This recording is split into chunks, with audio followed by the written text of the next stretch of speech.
have a team that is extraordinary. And you mentioned that you're like, and I've heard this, well, it's just easier if I do it because I know how to do it. I'll do it faster than trying to teach somebody else to do it. It'll do it slower and less efficient.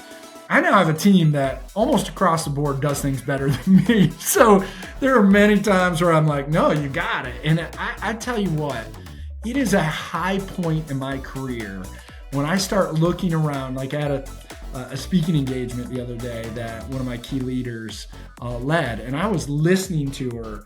And I don't do this often, but as I was listening to her, I became an audience member. Like I'm sitting there going, wow, that is good.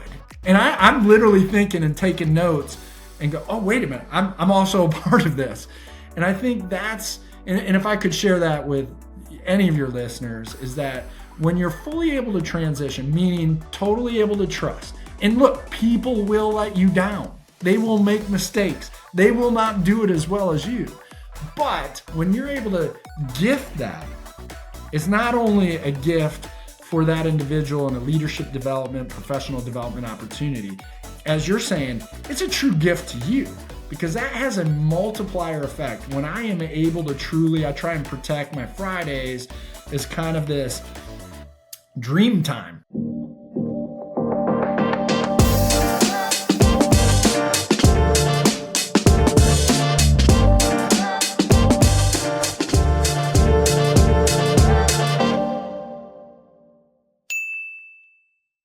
Matt, so there is an old Southern saying, I'm a turtle on a fence post. Yeah.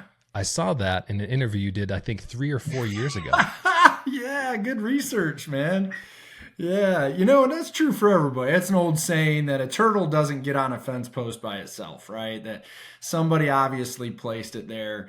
And for us, especially in the world of entrepreneurs or innovation, transformation, the reality is you're building off of something else. Somebody else created a foundation, somebody poured into you. And for me, that's been tremendously true, from my parents to so many mentors and believers in me, even when you don't believe in yourself, to be elevated to those roles is a turtle on a fence post. Yeah, I like that old saying.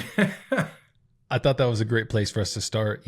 We never get to the place where we are without help from others. And one thing that I've recognized is in our previous conversation, correct me if I'm wrong, but your wife talks about you being a long-time lifer in the nonprofit space, and she almost calls you a nonprofit evangelist, yes. Right? Yeah, that's right. How has this space changed in your time in kind of navigating the nonprofit world? Wow, that's a great question. The change is, I think, accelerated in the last 5 or 6 years, as many industries experienced during COVID, that there was a desire, probably not even a desire, demand, a need to change, to evolve with the times. And so nonprofit work, 20 years ago, we were called just charities. And we were looked at as kind of, oh, that's cute, helping people, feeding people, that's nice. And I think what's happened is over the last 20 years, it's become a shift towards a more business-related model. Now, not every nonprofit has successfully made that move, because that is a challenge. You're still in a people business, the industry of serving.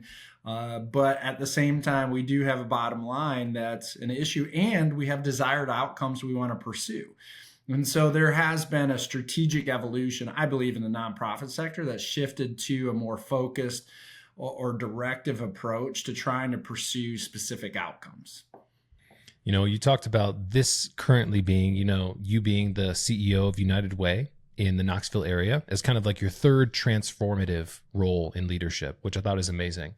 I want to talk about, what are we seeing in the nonprofit space when it comes to impact? You had some really unique opinions on this the last time we kind of conversated about what does impact mean in the nonprofit space? Yeah, and that's kind of like a moving target. Like, depending on who you're talking to, the definition of impact or an outcome will vary. And I think that's problematic in our sector, because where in the business world, the for-profit world, the metrics are pretty consistent. You may be selling widgets over here or have a concert venue over there. And the reality is, when you open up the books, the desire to have the same outcomes, you can apply apples to apples. In the nonprofit sector, we haven't found that consistency or alignment in our work around what a true outcome looks like. An example of that is, for many years, nonprofits, most all nonprofits, measured impact by individuals, kids, families served. So it was simply a number served game. How many meals did we serve? How many kids showed up for our after school program? That was kind of the true measurement. But the reality is, people started asking, so what? So what? So, if we feed a bunch of people, that's great. They're not hungry for the next 5, 6, 7 hours. But so what? Does that change the circumstances that the people we serve are in? And the reality is, in most cases, the answer was no. Or at the very least, and again, number served is not a bad number to measure and evaluate, but it's part of the picture. The total picture is, how are we working alongside of families on their journey towards self-sufficiency, right? And how do we ultimately measure that? Meaning, a month, 6 months, a year from now, they don't need support, subsidies, scholarships to programs because whatever obstacles in their life were removed, they overcame, or they were able to beat with the support or without the support of programs like the nonprofit sector. And so there has been a shift towards more an outcome-oriented evaluation. Yet, if you go back and measure some of those base statistics like poverty numbers or any of these traditional negative measurements that we have in our community, homeless statistics, crime data, if you measure it over the last 20, 30, 40, 50 years, those numbers haven't changed much. And to me, that's an indication that while the nonprofit sector can probably anecdotally say, hey, we've stemmed the tide, it could be way worse without us.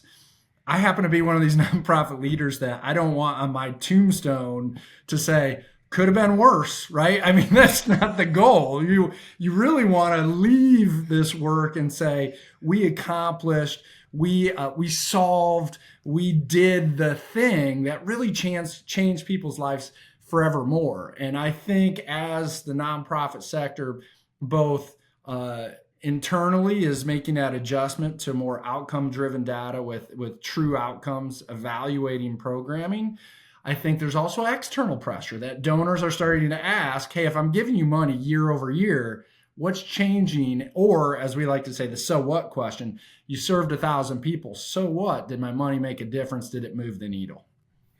Yeah, this is a really interesting concept. I was fortunate enough earlier in the week of the time of recording this, I had an opportunity to sit down with Suzanne Stone, the CEO of Livestrong, the foundation, the yellow wristbands, right? Yeah, very. And she was saying, it's going to take a bold leader to change the way in which we look at nonprofits, because we have the stereotype that we are friendly, we like giving out hugs, we're here just to be able to be compassionate for others.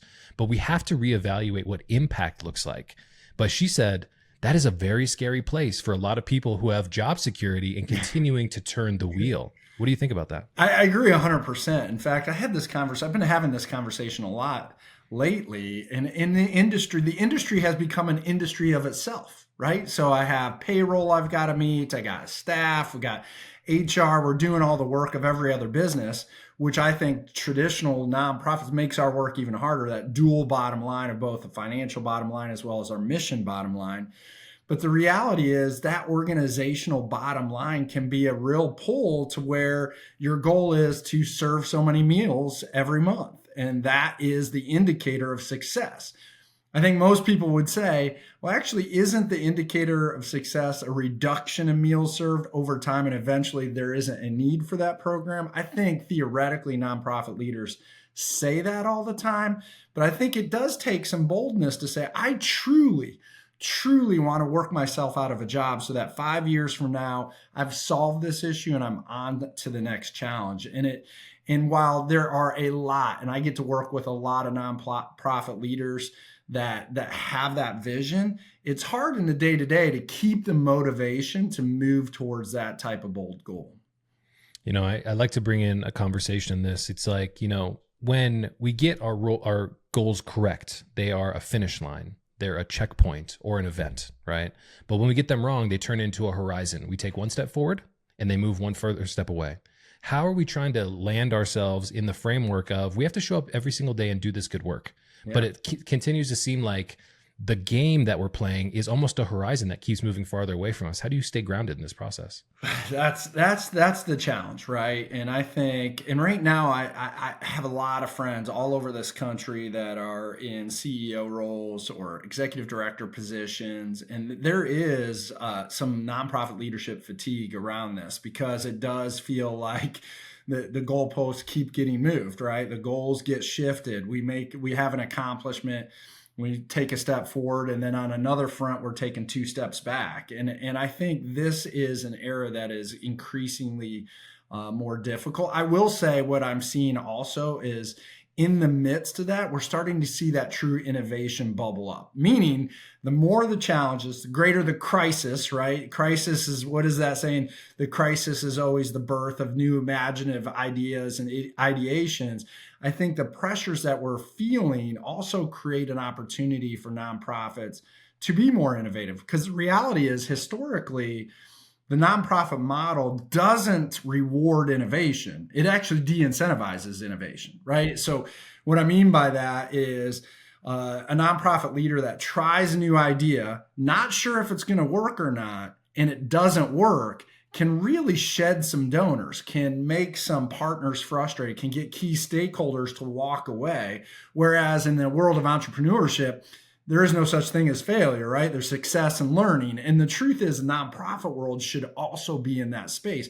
We should be trying new ideas, not saying, hey, that's not going to work. Let's keep chugging along and doing the same old thing, because the same old thing has gotten us the same old results. And I would guess most people in our country or globally would say the same results aren't acceptable for us today. Curating this culture of experimentation is difficult. And I've been working on a personal framework in my world and talking to my team about the difference between running experiments and making decisions. Making decisions feels very, I would say, final. The way in which we choose we're going, this has an end route. Either it's going to be good or it's going to be bad. But the difference is, when we think about running experiments, or pilots, if you will, it takes the sting out of the failure. How do you think we can cultivate a better culture of experimentation rather than making final decisions, especially in the nonprofit space? I love this. And in fact, we have a major pilot that I'm happy to say the state of Tennessee is invested in. And so this pilot is around self-sufficiency, working with and walking alongside of families in their journey towards self-sufficiency.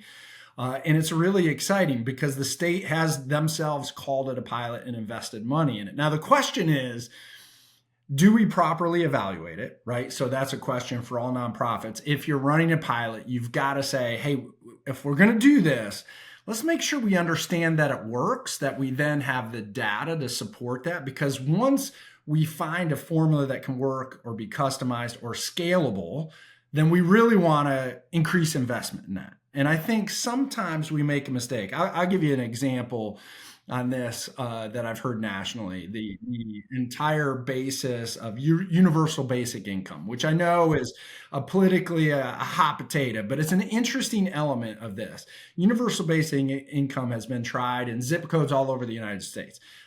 Government agencies, nonprofit, NGOs have flirted with this idea of what does that best practice look like around universal basic income. And across the board, the research says it works. Right?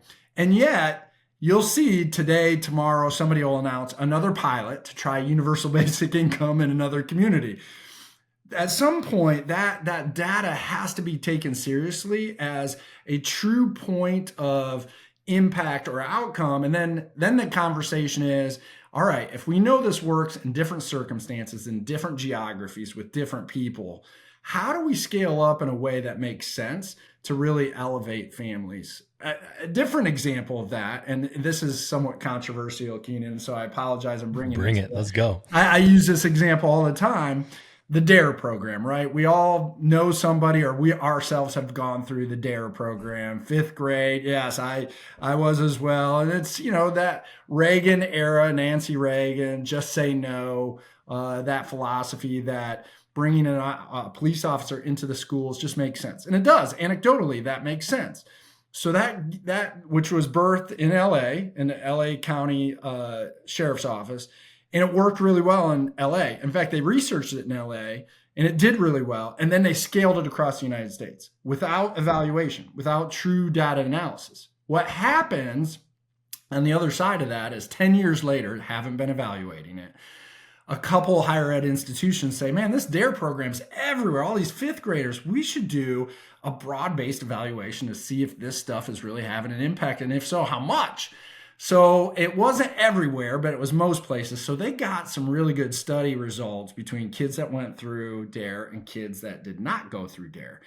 And the results are plastered all over the internet. And the results were that DARE didn't work, right? And in fact, in some of the studies, the results were that kids were slightly more likely to use drugs if they went through DARE. Now, if you created DARE, if you invested in DARE, that was not your vision. You weren't hoping for that result. But because there was a true lack of evaluation and what was probably at that point called a pilot, this new program all over the United States and sheriff's departments and school districts, they missed that opportunity to make adjustments to make that program work for the true outcome they wanted, which was simply get fewer kids to use drugs.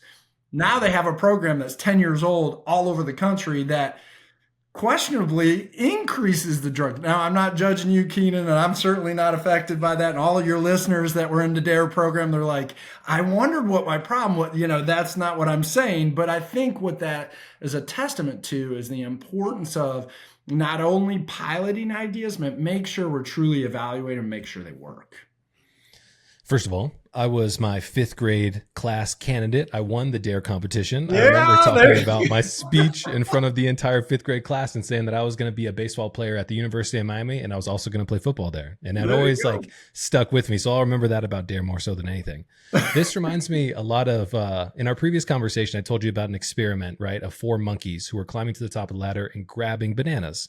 Before you knew it, all of the monkeys who were in the cage were saying, we're not going to go climb up and get those bananas because this is the way that we've always done it. Do you think that this is the way that we've always done it is a symptom of kind of the nonprofit space and the lack of innovation that we've kind of been seeing through this time? It is. And in defense of nonprofit leaders, they've been taught that, right? And what I mean by taught that, the influences around them, whether it's their board of directors, which is essentially their boss, their key or major donors have said they don't like that, the idea, they've heard it. Their partners and stakeholders, which might be a local municipality or the state government, saying we don't want to invest in that. So there are outside pressures. So it's a really easy way to avoid the challenge of taking on new. We've tried that before. We've done it before. This is the way we've always done it. For many people today, though, that phrase makes them cringe. Immediately I know I'm the type that's like, when they say this is the way we've always done it, I immediately want to flip the apple basket and say, all right, then we're going to do it different. But the reality is, there are many things in history that have been done the same way for a long time with incredibly bad results. So again, I think the evaluation component should be on the other side as well. For example, a food pantry that's giving out more and more food, they certainly can celebrate that and say that's the way we've always done it and we're serving more people than ever. I would say if their numbers are changing either up or down, it again requires a true evaluation on what is impacting these numbers in a way, and should we be reinforcing that work, or should we be pulling back and looking at pushing into a different direction? Again, I think the atmosphere or the ecosystem of the nonprofit world creates a little bit of a chilling effect. I know I feel pressures. And as much as I love being on your podcast and being highlighted for the work we've done, I have run into that consistently in my career, especially when you're in a state of transformation. Because what you're saying is everything we're evaluating and everything is on the table. Now, inherently in that, when you say that, somebody can interpret that as, well, I used to do it the other way, or I donated to the other way, or are you saying I was wrong? It's not if and, it's not one or the other. It's usually a yes and. All right, yes, there's some foundational pieces that are working really well. And how do we evaluate or supplement that work in a meaningful way to get greater outcomes? How courageous of a leader do you have to have a mindset that says new data equals new decisions? This is something that I think about often, because if we continue to make the same decisions based on old data, but we have new opportunities to look at and reevaluate these things, it creates a ripe environment for pivoting in a justice way. Yeah, man. This is a key part of the conversation, Keenan. In fact, I would say I'm going to stay in my lane in the nonprofit world, but I think in the world of politics, in the world of business, we could apply this same conversation, right? Is that we should always be in a state of evaluation. In fact, my wife and I really embrace this idea that certainty is a dangerous place to be. And a lot of people would say, wait a minute, that doesn't sound right. Shouldn't you pursue certainty? And my answer to that would be, if we're in a constant growth mode, if we're in a state where we want to expand our mind and learn all the time, a lifelong learner, then we should be really open to new information. And in fact, we should pursue new information that conflicts with whatever we think or believe or know from the past, right? Because that's only going to make either our position sharper and better, or we're going to reevaluate that position or that program in the nonprofit world and say, how do we make adjustments? And I think the key in that, and I'm afraid a lot of people are afraid that that foundationally will rattle my beliefs or my core essential essence of who I am. And the reality is most of these changes are subtle. Right? It's a small shift. It's a different way of looking at things. It's a different way of communicating or marketing. It's just how do we better serve? And so those incremental shifts are a lot of times where the gains are happening, but sometimes our own resistance prevents us from taking that information in. Complacency is not a good place to be. Mm-mm. I have personal experience in this. When I stopped playing baseball in college, I went through a place of hunkering down because I was going through a big identity crisis and transformation. And what that complacency turned into was me gaining like 85 pounds.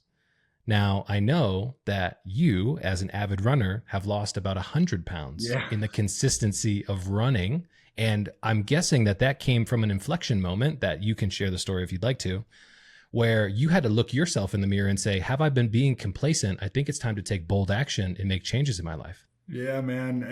As a fellow baseball player back in the day, it's funny. We played a sport that if you hit the ball far enough, your reward was you didn't have to run, right? You could literally walk around the bases. So I didn't grow up a runner, but yeah, my wife, we have 4 children. Every time she got pregnant, I gained what I described as sympathy weight. She would lose it. I would maintain it. And after 4 kids, I'll never forget. She was pregnant with our 4th, and that inflection point you're talking about. And our daughter was sitting on her lap, and my wife at that point was probably 7, 8 months pregnant, very uncomfortable. And she said, "Please go sit on your daddy's lap." And she goes, "Well, why do I have to sit on daddy's lap?" And she said, "Well, mommy's pregnant, and she doesn't have much room on her lap. Go sit on daddy's lap." And she comes over and sits on my lap. She's trying to get comfortable, and she can't get settled in. She pats my belly, which at that point is healthy, we'll say. She pats my belly and she said, "Is daddy pregnant too?" And I thought, I think that's a signal right there. That's a signal. And so I ended up joining a YMCA Biggest Loser contest, which is very similar to the TV show. Some coaching, some training. I was able to lose 30 or 40 pounds through that program, but I had to lose that weight before I started running. And so once I started running, which I didn't love. Again, that baseball player in me was like, this is what you do for punishment. I needed some consistency in my life. And so there was a Runner's World Challenge, a magazine that said, hey, from Thanksgiving to New Year's Day, if you run every day, you'll keep the pounds off during the holidays. And I said, that seems like a good idea. So I ran every day, and one of my friends ran with me, this guy, Cameron, a buddy of mine. And on the last day, on New Year's Day, he said, "We made it. I'm done." Well, I happen to be a competitive guy. And I was like, I think I'm going to run one more so that my streak's a little bit longer. And I did. And I think he called me the next day and said, "Let's go running again." So it just became this daily discipline for me. And here I am. I'm just weeks away from my 10-year streak-iversary. Yeah, man, thanks. I'm very proud. We're about to run across the Grand Canyon with some running buddies here in just a couple weeks. And so it's been transformative for my life, not just in my health, which it certainly has. In fact, right now I'm a little over 100 pounds down from where I started my weight loss journey. And now it's 15 years ago from where I weighed over 300 pounds. But to be in that position is great from a health perspective, but there's something about And this doesn't have to be running for your listeners, for you, for anybody. Any exercise and daily discipline is contagious. So when I get up early and I go for a run, I immediately do things like I water the flowers on the way in. I wash the dishes I make a pot of coffee. I take a cup to my wife. And all of a sudden, I'm winning the day. I haven't gotten in the shower. I haven't gone off to work, but I've got some momentum going into the day. So for me, that exercise and daily discipline, while I happen to love running now, and that's kind of my sweet spot, I tell people all the time, find your thing and execute it on a daily. And if it makes you better, commit to it daily. And as you grow, what you'll see is things start latching onto that. All of a sudden, you start doing all the things that you really know is going to make you better off in life. I had an amazing guy on the podcast one time. His name was Jason Harusi, and his entire philosophy was live 100. He said, often we walk around life living in a place of complacency where we'll live at our best physical shape, which is like 72. But you never understand the delta between 72 and whatever your 100 is. And when you can tap into living 100, being the best partner, the best friend, being the best person to yourself, being kind to others, you have amazing things that will happen. I wonder how the element of you being the best version of yourself from a fitness perspective translated into how you showed up as a leader as well. Yeah, it's funny. I in my head, a lot of times I was disconnected, right? You're like, okay, this is my personal fitness story and this is my work. In fact, I've been having this conversation recently about how are those interconnected. And the reality is, and there's this guy in town, this great leader in town, CEO, and I was on a panel with him, and he shared this. Somebody asked him, how do you do work-life balance, right? Common question. And this CEO is a hard-driven, dedicated, fitness fanatic, incredible success in his professional career. And he said, no, you got it all wrong. There's not work-life balance. It's work-life harmony. And his take was, you're the same person no matter where you are. You've just got to find harmony in those pieces of your life. And so he said, whether it's your faith, your family, your fitness, your employment, whatever it is, you're the same person. And the mistake we often make, I think, and I've done this, is I try and flip a switch. I'm the family guy, and now I flip a switch and I go to work, and that's not possible, right? I'm the same guy. And so what happened is that daily discipline really started bleeding over into my work and my exercise at work. And I don't mean exercise from fitness, but the exercise of working, how I come into my office, how I set up at my desk, how I respond to emails. I write handwritten notes every day, how those go out and the impact those have. Now, these are all just exercises in discipline. How do I do those little things? Because once those disciplines become positive habits, it kind of frees my mind up to think about what's around the corner, what's on the horizon, what's the big opportunity that our organization or our community, even more so, has in front of it that we can tackle. And for me, sounds hokey, but that running every day absolutely has bled into that, where I see opportunities in my dedication. I'll also say that it's in that running, and I used to call running a truth serum, which means when I go for a run, whether it's a mile, a half marathon, or a 50 miler, the reality is I can tell myself everything in the world. The run will tell it for you, right? I mean, the pain, the suffering. If I quit, it's me that quit. Like, there's nobody else to point to. There's not other conditions. It's truth serum. And there's something about pushing the boundaries of yourself out physically, teaching you to do hard things. Boy, I want to quit, but I'm going to run to the next light pole. Boy, I want to stop this, but I want to get to the finish line. Whatever it is, you are teaching yourself that when things get hard, at home, out on a race course, or at work, the reality is somewhere inside I've got what it takes to get through this difficult time, because you know what? I've done it before. And I think that exercise and discipline builds a certain amount of confidence in you that even walking into a meeting or applying for a job that you're like, I'm not sure I got it, I'm not sure, but I know I can wade through these waters. I've done it before. If it's going to be hard, I am good at doing hard things. And so for me, that absolutely blends over into every part of my life, not even just my work life, but conversations with you, when I'm sitting down with my kids at dinner, every part. And I'm not saying I do it all right.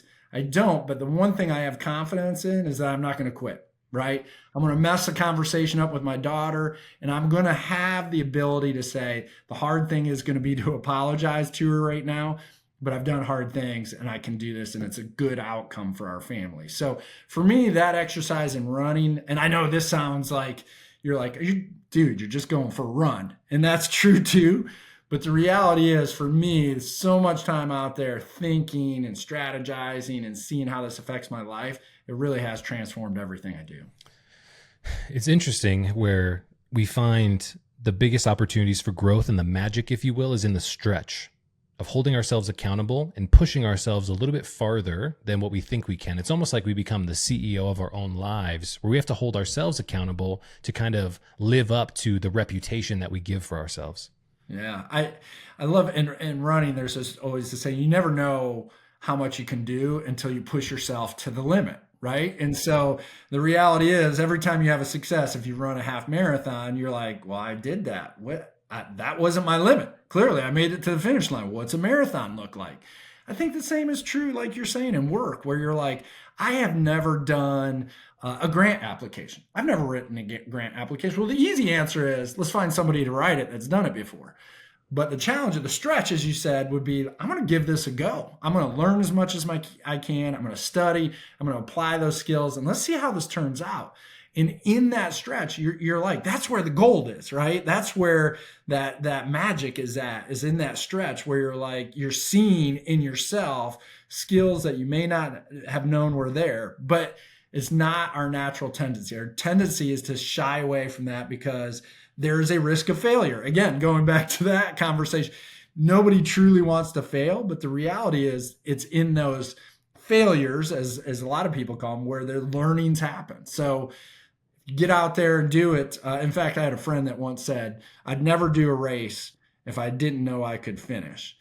And I'm now kind of on the opposite end of that. And I'm not saying that's bad. That's great. But I'm kind of on the opposite end of that conversation, where I'm not truly interested in doing it unless it's something that I'm like, wow, that scares me. that really scares me. That's a stretch.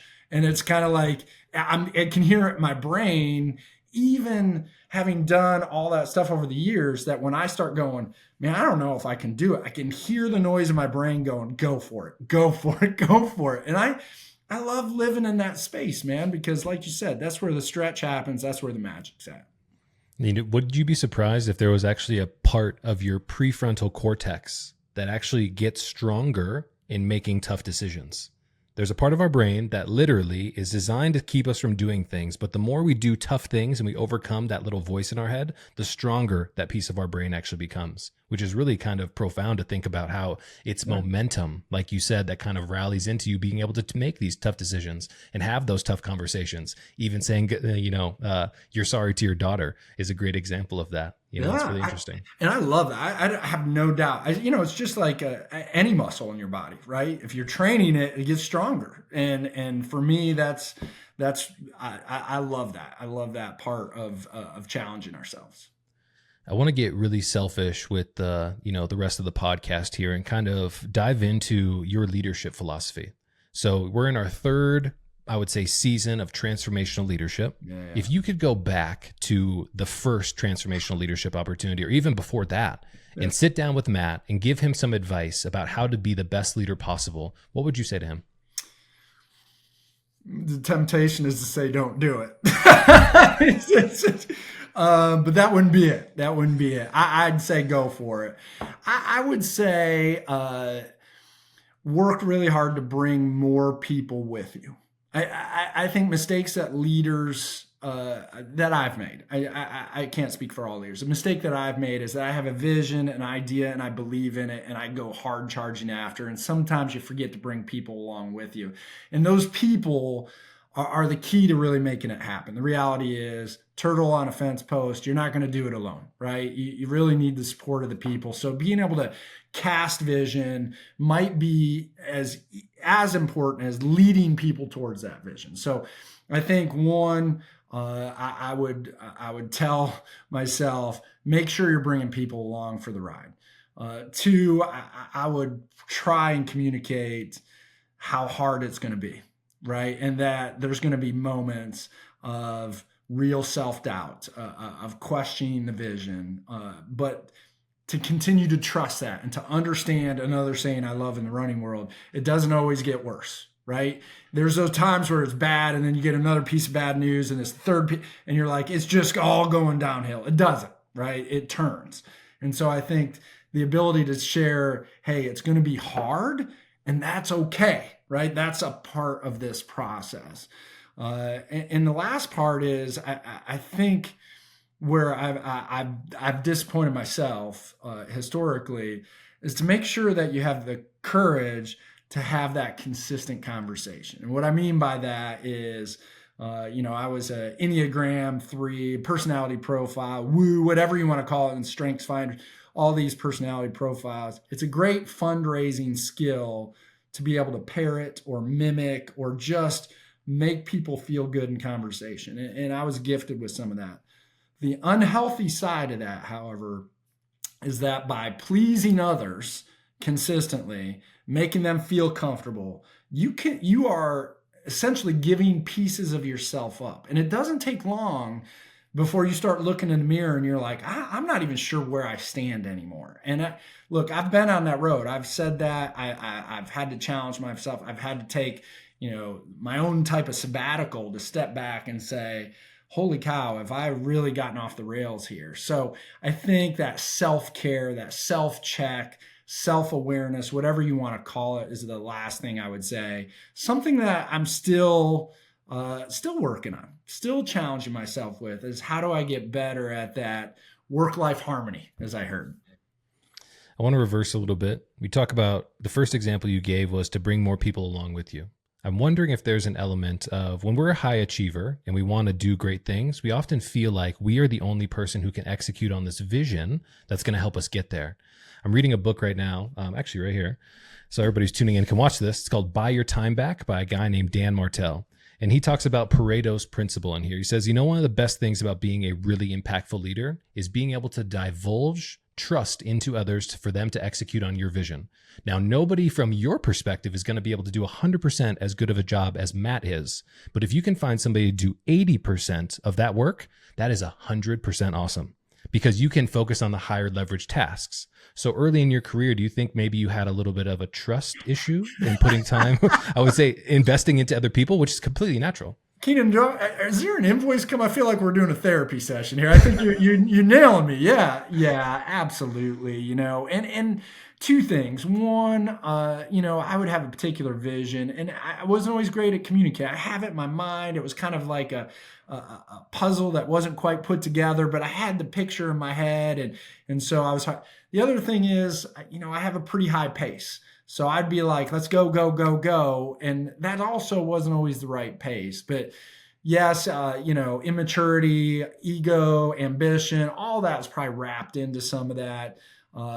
Probably also just a lack of professional development and the importance of delegation and trust in your team.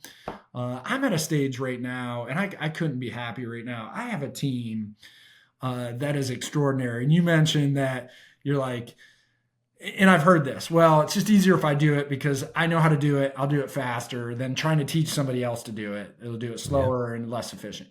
I now have a team that almost across the board does things better than me. So there are many times where I'm like, no, you got it. And I tell you what, it is a high point in my career when I start looking around. Like I had a speaking engagement the other day that one of my key leaders led, and I was listening to her.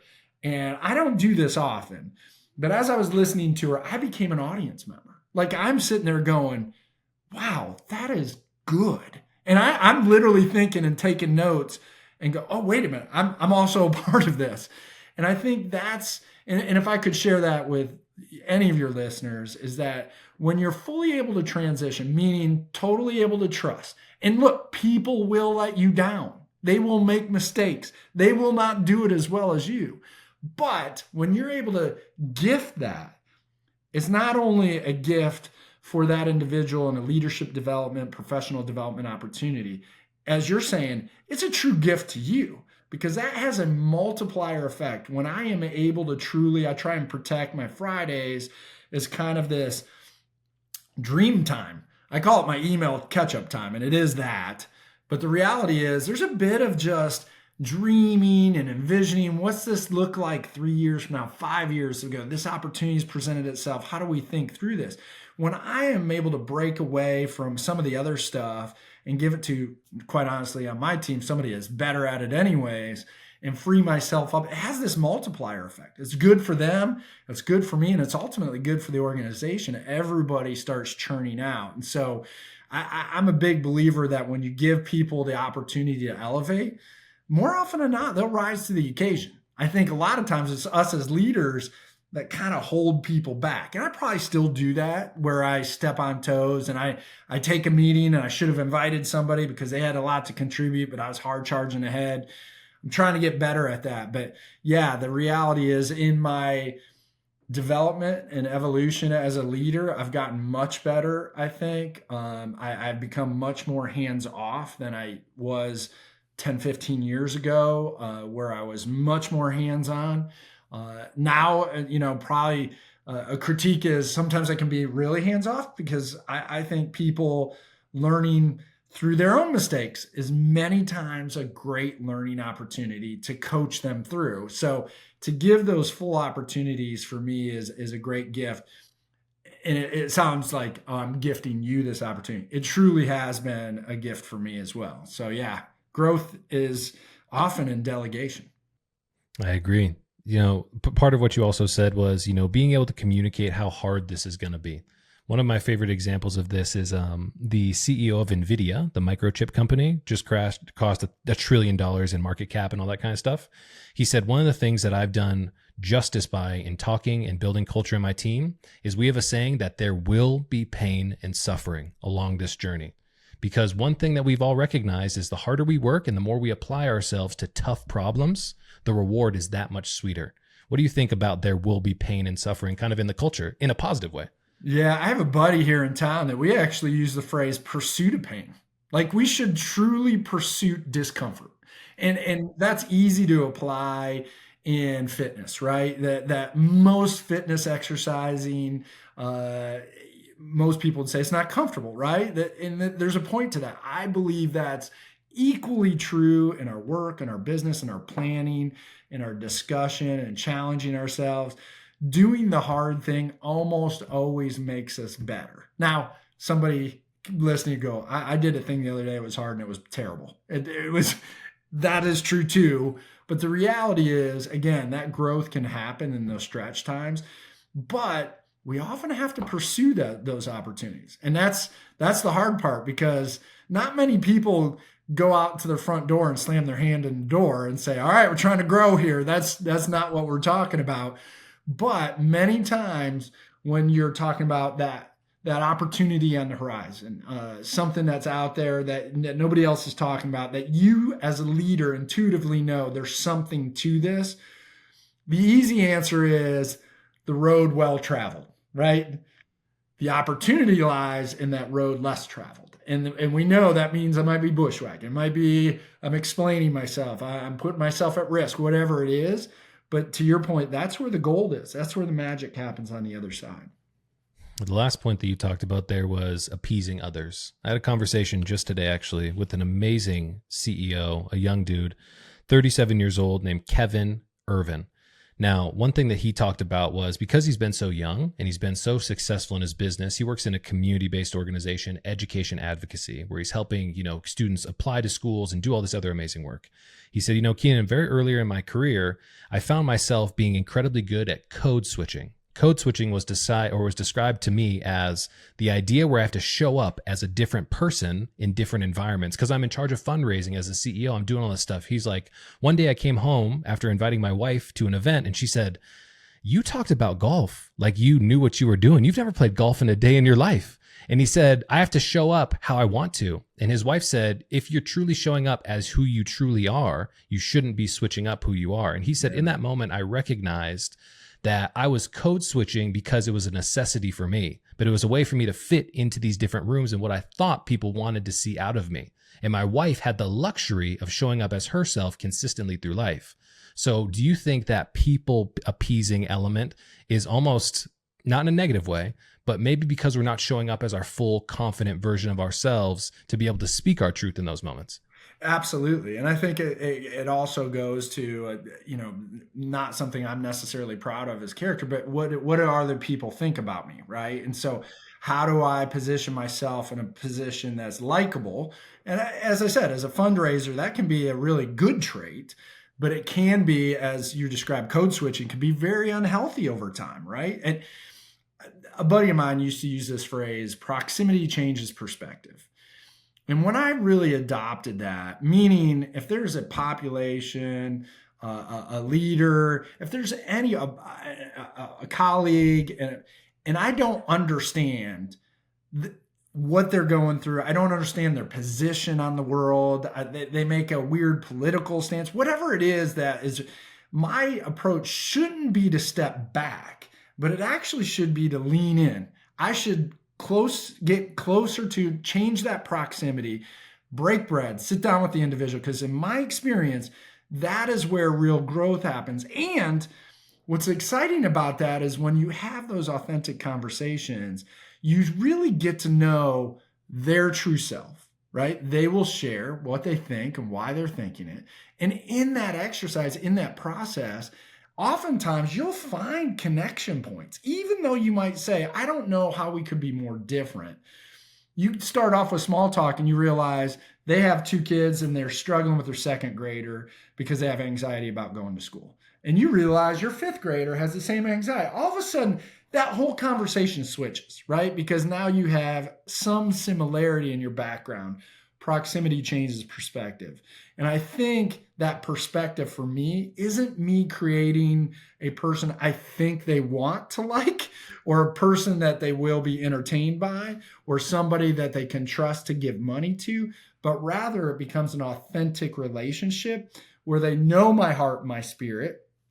I know where they're coming from, and there is some semblance of understanding. And I know I work for an organization called the United Way, and this is also hokey, but I happen to be a big believer that it's in that unity where we can really find true impact. Because in any case, and I'm not even talking politics, but as we stand divided, we are always going to be slower to grow. And in fact, that usually has the impact of us tearing one another down, which we all know is not healthy. So to me, for when this friend of mine, his name's Dustin, said, hey man, the key to life is proximity changes perspective. I have found that in coworkers that have disagreements. I have found that in neighborhoods that have struggled. In fact, early in my career, when I was working gang prevention, proximity changes perspective. You get people that are vowed to hate each other in the same room having a conversation about something they care about. And all of a sudden that empathy starts bleeding out, and it becomes a lot harder to take the hard line against somebody when you know a little bit of their heart. There's a famous saying that if you truly knew and understood your enemy, they wouldn't be your enemy. Oh, I love that, man. I love right? that. Yeah. So, Matt, I just want to say this has been an amazing conversation. The last thing that we do here on the podcast is we have our previous guest ask you a question. Now, their question was, do you trust yourself enough to let go? So this is the timing of this question is so fantastic, because we have gone the transformation, as we've talked about, is hard, and there's risk involved. Any leader that leads, in fact, there's statistically organizational transformation fails most of the time, right? And if you're a leader and you're leading an organization through a transformation that fails, you understand what that could mean for your own employment, right? So there's risk involved in that.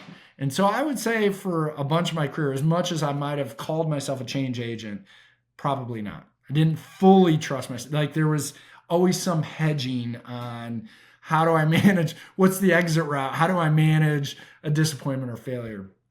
It's just in these last few years. And there's something about this transformation I've been a part of, the team that's around me, the board of directors we have, which is extraordinary, and all amongst the backdrop of COVID, which really, as much as it had a dividing effect, there was a unifying effect. And we saw, I know, some of the worst in our world, but we also saw some of the best in our world.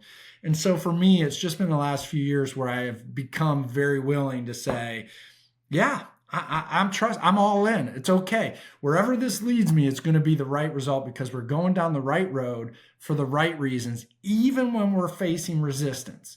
In fact, I love, there's a myth of Sisyphus. I'm a big fan of this mythology. And it's the myth is, as I've adopted it, is that, this man sinned. He made a mistake and the gods punished him. And the punishment was forever to push a rock uphill. And when he got to the top of the mountain, the rock would fall back down the mountain and he'd be doomed to push that back up. The myth for me is that the man found purpose in that, right? It wasn't a punishment, but now he was driven to accomplish that. And no matter how impossible it felt or looked, he was going to get back up, push that rock uphill. And for me, I've kind of adopted that entire Greek mythology as a part of the work, that it gets hard, it gets difficult, but if you're on the right track, you got to trust it and keep pushing that rock uphill, because the reality is that rock going uphill, like we all know, the easy stuff is not where the big wins happen. It's in those difficult things. So yes, I today I can probably proudly say most of the time, yes. Historically, probably not. I mean, that's an amazing place for us to put a wrap on it, man. Thanks again for joining the show. I really appreciate it.